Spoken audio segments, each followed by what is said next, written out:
श्री भूपेश बघेल जी। माननीय अध्यक्ष महोदय, बहुत ही सामान्य सा प्रश्न है माननीय उप मुख्यमंत्री जी से कि 2016 से लेकर 2025 के बीच प्रधानमंत्री ग्रामीण आवास योजना अंतर्गत वर्षवार स्वीकृत आवासों की संख्या, स्वीकृत व्यय राशि तथा निर्मित आवासों की जानकारी जिलेवार देने की कष्ट करें। माननीय अध्यक्ष महोदय, विभाग से जो जानकारी मिली है अध्यक्ष महोदय, 2016 में एक भी भवन पूर्ण नहीं हुआ। 2017 में 2,05,434 पूर्ण हुए। 2018 में 3,07,414 स्वीकृत हुए। 19 में 2,20,095 हुआ। और अध्यक्ष महोदय,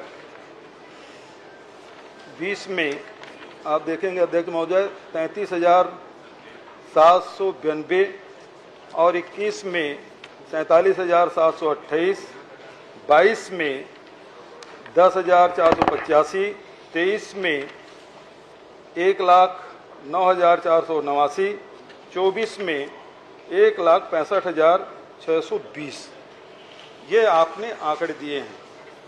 अध्यक्ष महोदय, मेरा प्रश्न ये है कि अध्यक्ष महोदय, अभी इस मामले में आर्थिक सर्वेक्षण भी आ गया और इसके पहले माननीय पुन्नूलाल मोहले जी ने भी प्रश्न किया था।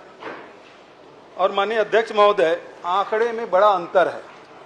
जहां 2021-22 में आर्थिक सर्वेक्षण में आपने 0 बताया और वहीं मुझे जो उत्तर दिया है उसमें 47,728 बताया। और वहीं आपने जो 2023-24 में फिर जो आंकड़े हैं वो 0 आपने बताया, जो आर्थिक सर्वेक्षण है। मुझे जो आपने उत्तर दिया है उसमें 1,09,489 बताया है। और 2024-25 में आर्थिक सर्वेक्षण में जो पूर्ण आवास है केवल 6 बताया है। माननीय पुन्नूलाल मोहले जी जो उत्तर आपने दिया है उसमें 13,000 है। भैया 28 तारीख को जो उत्तर आया 13,170 और मुझे जो उत्तर आपने दिया है 1,65,620। ये कौन सा आंकड़े सही है अध्यक्ष महोदय? माननीय अध्यक्ष महोदय, ये तो बड़ा महत्व का प्रश्न है और आंकड़ों पर ज्यादा जानने की आवश्यक जरूर जाए, मैं मना नहीं कर रहा हूं और उस पर पूरा विषय भी है, परंतु इस बात पर तो इसमें चर्चा आप समय बढ़ाकर भी कर दें तो बहुत अच्छा हो जाएगा। माननीय सदस्य महोदय, पूर्व मुख्यमंत्री जी का जो कहना है, इन्होंने प्रश्न किया था कि वर्ष 2016 से वर्ष 2025 तो जनवरी से दिसंबर उसको कैलकुलेट किया गया फिर पूरा। माननीय अध्यक्ष महोदय, वो वित्तीय वर्ष के आधार पर वेबसाइट में उपलब्ध था, प्रोग्राम सारे थे, लेकिन उसको महीनों में बांटकर, जिलों में बांटकर उस वर्ष के आधार पर जैसा प्रश्न हुआ था उस प्रश्न के आधार पर इसको बनाया गया। माननीय अध्यक्ष महोदय, इसलिए उनको आंकड़ों में ये लग रहा होगा कि वहां आंकड़े कैसे हैं और यहाँ आंकड़े कैसे हैं। ये वर्ष के आधार पर है, वो वित्तीय वर्ष के आधार पर है और वर्ष के आधार पर जो आंकड़े हैं ये बिल्कुल स्थापित आंकड़े हैं और समझने के लायक है कि इसमें कथा भी बहुत बड़ी है। माननीय अध्यक्ष महोदय, वो कथा ऐसी है कि संपूर्ण छत्तीसगढ़ के गरीब जिनके आवास रुके हुए थे, वो प्रतीक्षा कर रहे थे। माननीय विष्णुदेव साय जी की सरकार बनने के बाद जो आवास बने हैं वो भी हम लोग ध्यान में है, मैं प्रतीक्षा करता हूं। बहुत बढ़िया बात आपने कही माननीय अध्यक्ष महोदय। आपने कहा कि 18 लाख आवास बने नहीं, पिछली सरकार ने कोई निर्माण नहीं किया। मैं भी आंकड़े पढ़ा अध्यक्ष महोदय, 2017 में कितना हो, 16 में कितना हो, 18, 19, 20, 21, 22, 23 तक पढ़ा।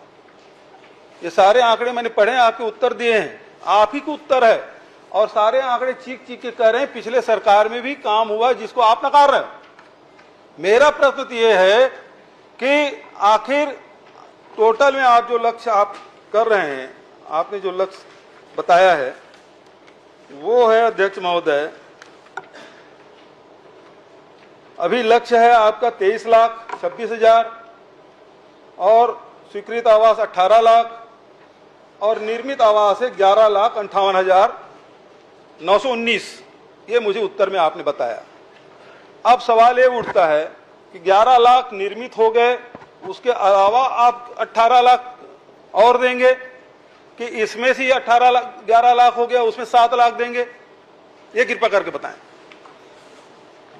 माननीय अध्यक्ष महोदय, ये एक आंकड़ा है जो ये बता रहा है कि अभी जब नरेंद्र मोदी जी की केंद्र में सरकार बनी और 32,50,000 प्रधानमंत्री आवास स्वीकृत किए गए 17 राज्यों को, और उन 17 राज्यों में 2011 की जो PWL है, परमानेंट वेटिंग लिस्ट है, 16 राज्यों को नहीं देना पड़ा। मैं जो माननीय सदस्य कह रहे हैं, मैं उसी विषय पर कह रहा हूं माननीय अध्यक्ष महोदय, कि हमने काम किया, वो ये बता रहे हैं, तो इसमें स्पष्टता होनी चाहिए कि काम कितना किया और कितने की आवश्यकता थी।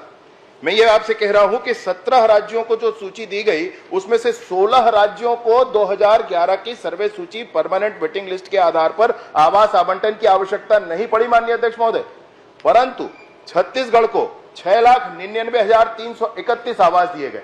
आज माननीय विष्णुदेव साय जी की सरकार में गरीबों को आवास मिला है, इस बात की बड़ी प्रसन्नता है माननीय अध्यक्ष महोदय। परंतु विषय यह है कि ये 5 वर्ष पूछ रहा हूं, उसको बताएं आप। मैं वही कह रहा हूं, वही कह रहे हैं माननीय अध्यक्ष महोदय, मैं वही कह रहा हूं।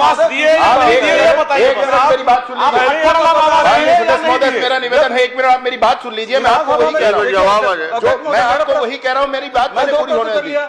दोनों प्रश्न का उत्तर नहीं आने अध्यक्ष महोदय। पूरा जवाब पूरे प्रश्न का उत्तर है माननीय अध्यक्ष महोदय। मेरा पहला प्रश्न था, उत्तर के हिसाब से होगा, आपके हिसाब से नहीं होगा। और जब विधानसभा में पूछा जाता है तो वित्तीय वर्ष से पूछा जाता है, वो आंकड़े आपने एक बार उत्तर आ जाए, उसके बाद जो आपको शंका हो पूछ सकते हैं। समय अध्यक्ष महोदय, नहीं मैं आप समय बढ़ा दीजिए माननीय अध्यक्ष महोदय, निवेदन है मेरा। चलिए आप जवाब आवश्यक है, समय बढ़ाने की मांग कर रहे हैं। दूसरा प्रश्न ले लें, क्योंकि माननीय ट्रेजरी बेंच से ये मांग की जा रही है कि समय बढ़ाया जाए। अभी आप 1 मिनट जवाब, अभी समय है, 1 मिनट जवाब करने दीजिए माननीय सदस्य महोदय, माननीय अध्यक्ष अभी महोदय, समय है, आप बैठिए ना। हाँ, पहले जवाब दे दीजिए। मैं आपसे वही कह रहा हूं, कितने की आवश्यकता थी और कितना कहा किया गया है, ये इस बात का प्रमाण है। अभी केंद्र की सरकार ने 8,47,000 आवास दिए हैं माननीय अध्यक्ष महोदय, उसमें से 6,99,331 आवास 2011 की वेटिंग लिस्ट के हैं। उसमें से 17 राज्यों में से 16 राज्यों को नहीं देना पड़ा, सिर्फ छत्तीसगढ़ को देना पड़ा, क्योंकि ये काम बकाया रह गए थे, और ये काम सिर्फ छत्तीसगढ़ में बकाया रह गए थे। कोरोना का काल और ये वो ऐसी कोई बात नहीं माननीय अध्यक्ष महोदय।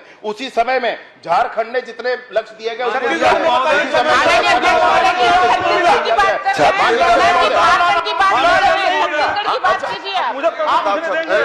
जवाब आने नहीं, जवाब क्या दे रहे हैं? आप प्रवचन कर रहे हैं। नहीं प्रवचन नहीं है माननीय अध्यक्ष महोदय, पूरा डिटेल वही बात आपको माननीय सदस्य जो प्रश्न किए हैं माननीय अध्यक्ष महोदय, मैं वही कह रहा हूँ। खुद बोल रहे हैं कि समय बढ़ाया जाए।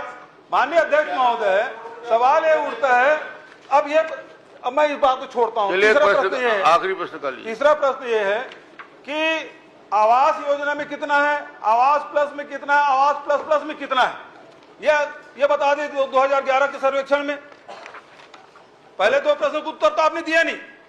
पहला प्रश्न का उत्तर बिल्कुल दिया हूं भाई, और अगर आपको कोई विषय हो तो मैं बता दूं आपको। इसके बाद प्रतीक्षा सूची जो 2011 की है 6,99,000 कुछ आवास, और आवास प्लस की सूची है 8,19,999 आवास, और जो किस्त जिन आवासों के बचे थे अभी 2,24,000 पूरे किए गए नई सरकार बनने के बाद वो आवास, और उसके बाद जो 47,090 आवास मुख्यमंत्री आवास के नाम से जो आपने एक सर्वे करा रखा था, और पूरे देश को मिलने वाले राशि को छोड़ करके राज्य की बजट से हम पूरे को राशि दे देंगे, ऐसा प्रस्ताव करके रखा था माननीय अध्यक्ष महोदय। इन सबको मिला करके, भाई मेरी बात माननीय अध्यक्ष महोदय, एक बार बात सुनी जाए, इन सबको मिला करके वो 18 लाख का फिगर आ जाता है। 18 लाख, ये 11 लाख से अलग है माननीय अध्यक्ष महोदय। ये 11 लाख जो निर्मित आवास है, ये 11 लाख जो निर्मित आवास है उससे पृथक है माननीय अध्यक्ष महोदय। माननीय ट्रेजरी बेंच से भी ये बात आई है कि समय इसमें बढ़ाया जाए, और हम लोग भी मांग करते हैं अध्यक्ष महोदय समय बढ़ाया जाए। 11 लाख जवाब 11 लाख से माननीय अध्यक्ष 11 लाख से पृथक है माननीय अध्यक्ष महोदय। अब ये बताइए 11 लाख